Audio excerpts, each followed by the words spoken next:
So far, we've built an app where we can add, update, delete, and even search for names in our database. In this video, we'll add a small but super useful feature, a button that shows us the total number of people in the database. Let's first take a look at this code we added to the bottom of our section.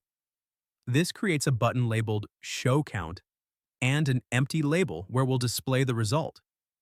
Let's run the code and click the button to see what happens. Right now, nothing happens when we click it, because we haven't added the function yet.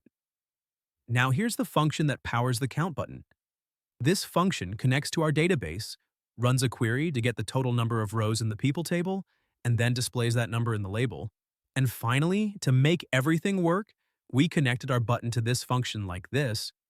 Now you can always see how many entries you have in your database with just one click. Super simple, but super useful. In the next video, we'll keep making this app even better. See you soon and happy coding!